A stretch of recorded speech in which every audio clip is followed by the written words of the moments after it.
بسم الله والصلاة والسلام على رسول الله. النهارده بإذن الله هنتكلم عن أدوات التلوين. في الحلقة اللي فاتت خلصنا أدوات الرسم، والنهارده بإذن الله هنخلص أدوات التلوين. طيب تعالوا كده في الأول نرسم شكلين، وليكن نرسم مستطيل ونرسم دايرة. بس تعالوا كده في الأول نغير اللون، وليكن اللون الأحمر، وأرسم دايرة. أول أداة تيجي معانا في أدوات التلوين وهي سيلكت شيب، ودي بستخدمها عشان أعمل سيلكشن على الأشكال اللي أنا راسمها. بمجرد إن أنا بضغط على الشكل فأنا كده عملت سيلكشن للشكل، كده أنا عامل سيلكشن للمستطيل اللي موجود معايا. ولو ضغطت على الدايرة فأنا كده عملت سيلكشن للدايرة. وممكن أضغط شيفت وأنا كده عامل سيلكشن على الدايرة، أضغط على المستطيل فأنا كده عملت سيلكشن على الشكلين اللي أنا راسمهم. أول حاجة تيجي معانا في أداة سيلكت شيب إن أنا بقدر من خلالها إن أنا أغير ترتيب الأشكال. يعني أنا عندي هنا إن الدايرة فوق المستطيل، تعالوا نضغط كده كنترول ار، هلاقي إن الدايرة هنا مرسومة فوق المستطيل. لو أنا حابب أخلي الدايرة مرسومة تحت المستطيل بضغط على الدايرة، ومن الأسهم عندي في الكيبورد بضغط على السهم اللي تحت. كده أنا عكست ترتيب الأشكال، كده بقى المستطيل فوق الدايرة. ودي أول حاجة نقدر نستخدمها في ترتيب الأشكال اللي أنا راسمها.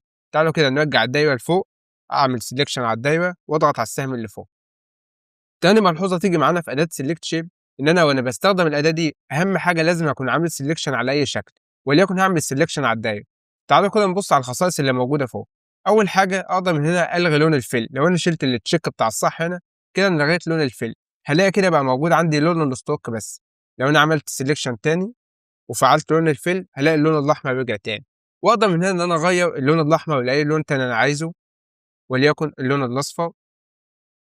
نفس الفكرة بالنسبة للستوك، أقدر من هنا إن أنا ألغي لون الستوك،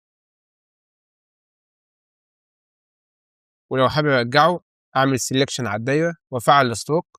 ولو حابب أغير اللون أعمل أي لون تاني وليكن اللون اللبني.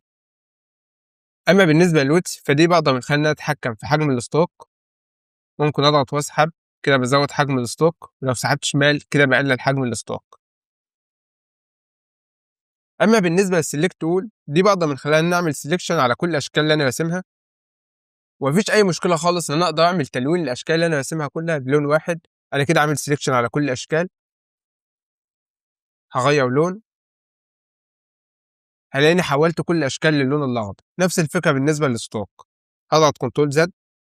أما بالنسبة للأربع أيقونات اللي موجودين معايا هنلاقي أول حاجة نورمال، تاني حاجة اد، تالت حاجة سبتراكت، ورابع حاجة كليب.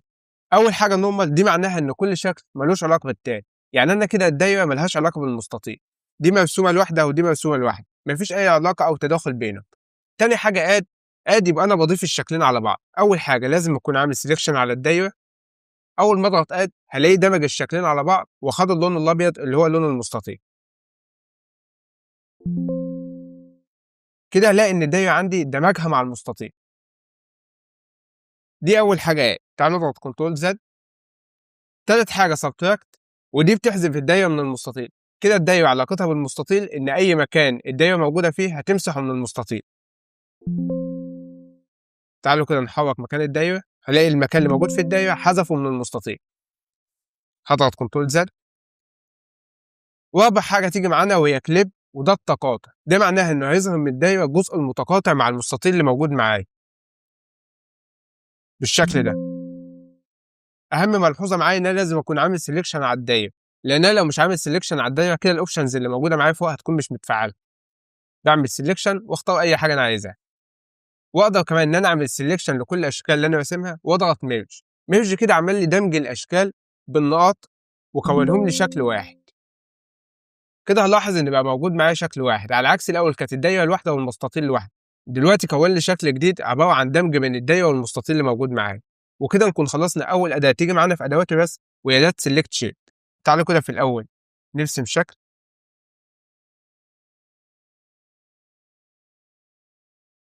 تاني اداه تيجي معانا وهي كرييت شيب، ودي بقدر من خلالها ان انا اعمل تلوين للاشكال اللي انا راسمها. احنا قلنا في ادوات الرسم قبل كده ان انا ما ينفعش اسيب الشكل موجود معايا مفتوح بالشكل ده، لازم تكون اخر نقطه انا راسمها متصله باول نقطه انا راسمها عشان يكون الشكل معايا مغلق واقدر الونه واتحكم فيه. اداه كرييت شيب بستخدمها في تلوين الاشكال. بمجرد ان انا بضغط على المسار اللي انا رسمته في هنا عندي اختيار كونكت اند كرييت. كونكت اند كرييت ده كده هيربط لي اخر نقطه انا راسمها باول نقطه انا راسمها وهيعمل لهم تلوين.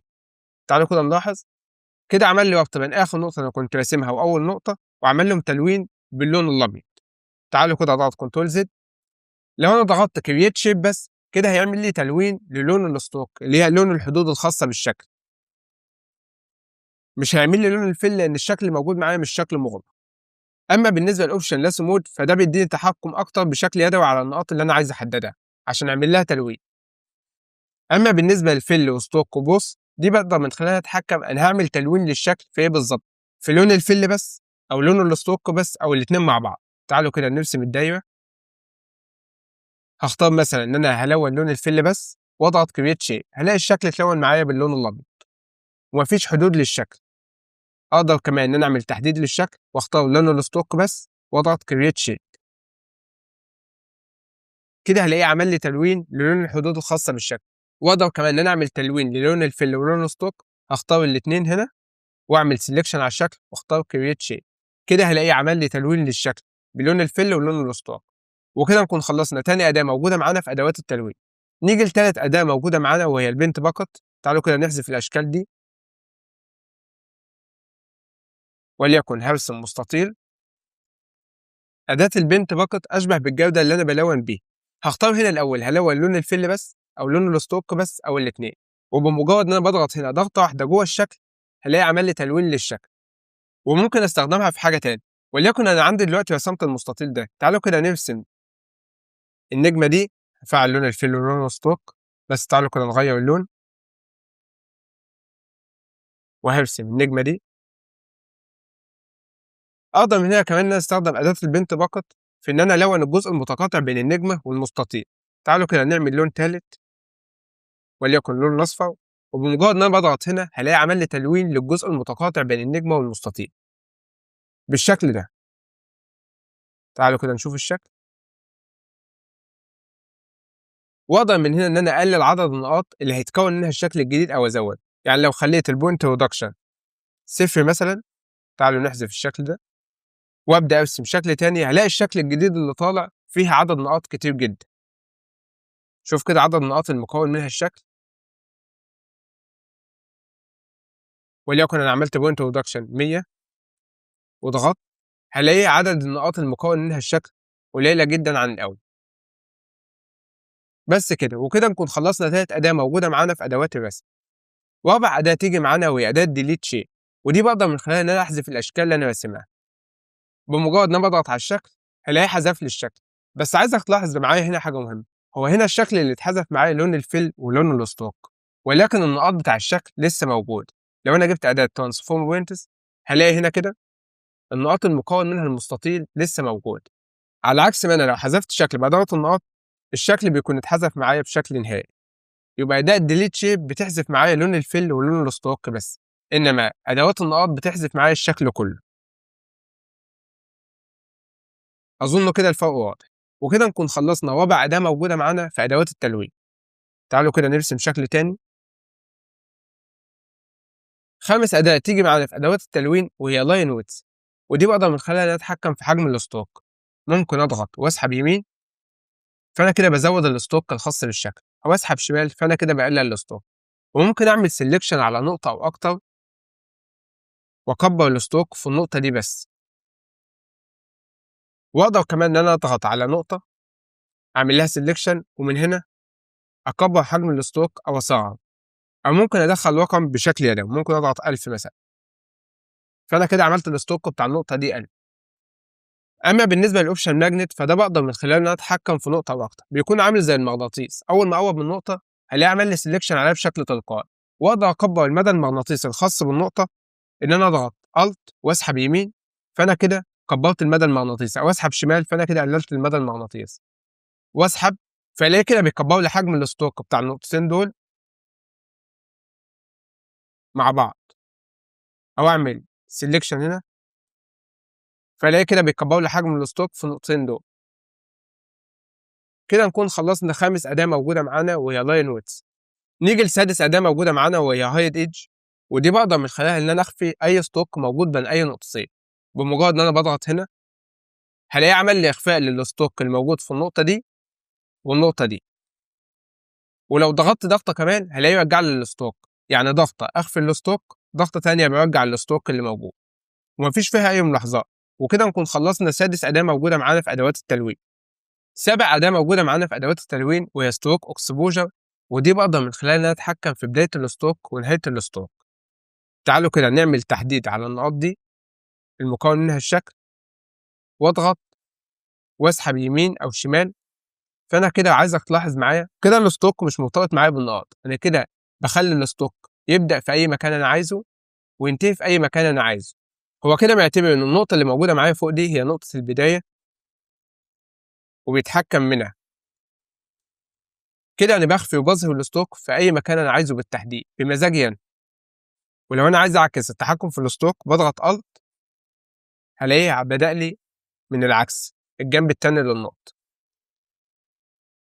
وأقدر من هنا أتحكم في بداية ونهاية الستروك بشكل يدوي من ستارت، أسحب يمين وشمال وإند. وكده نكون خلصنا سابع أداة موجودة معانا في أدوات التلوين. تامن أداة تيجي معانا في أدوات التلوين وهي كيرف بروفايل. تعالوا كده نحذف الشكل ده، هرسم شكل عشوائي وهرسم وليكن دايرة. أداة كيرف بروفايل بستخدمها عشان أنقل الكيرفات اللي أنا راسمها هنا للدايرة. تعالوا نشوفها بشكل أوضح. الأول أنا عامل سيلكشن على الدايرة، أول ما أضغط على المسار التاني اللي أنا راسمه هلاقيني أقلل المسار ده للستروك بتاع الدايرة. كده عايزك تلاحظ الدايرة، هضغط كنترول ار خدت نفس المسار اللي أنا راسمه. وعايزك تلاحظ معايا هنا حاجة مهمة، لو أنا غيرت مكان النقاط هنا في المسار هنا بيتحكم في المسار اللي موجود معايا في الدايرة.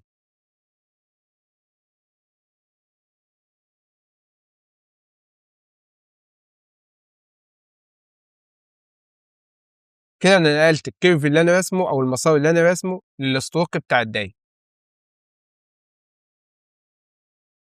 تعالوا بس نعمل تحديد على الدايرة كده. أقدر من هنا كمان إن أنا أتحكم في حجم التكرارات الخاصة بالمسار. يعني المسار ده هو كده نقله 16 مرة، ممكن أزود. فأنا كده بزود التكرارات بتاع المسار اللي أنا راسمه أو أقلل المسار. بس كده وكده نكون خلصنا تامن أداة موجودة معانا في أدوات التلوين. آخر أداة تيجي معانا في أدوات التلوين وهي color pointers. تعالوا كده نحذف الأشكال دي في الأول. هرسم وليكن نجمة.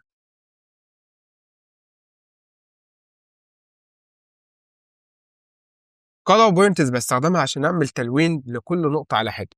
لو أنا عايز أعمل تلوين لكل نقطة بلون محدد بستخدم color point. يعني كده مش شرط معايا إن أنا ألون الشكل موجود معايا كله بلون واحد. وليكن عايز أغير لون النقطة دي، هعمل تحديد على النقطة ومن هنا أختار اللون اللي أنا عايزه وليكن اللون ده. فأنا كده عملت تلوين للنقطة دي بلون لبني.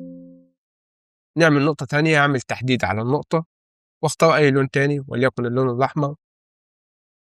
نفس الفكرة، أختار نقطة أعمل تلوين.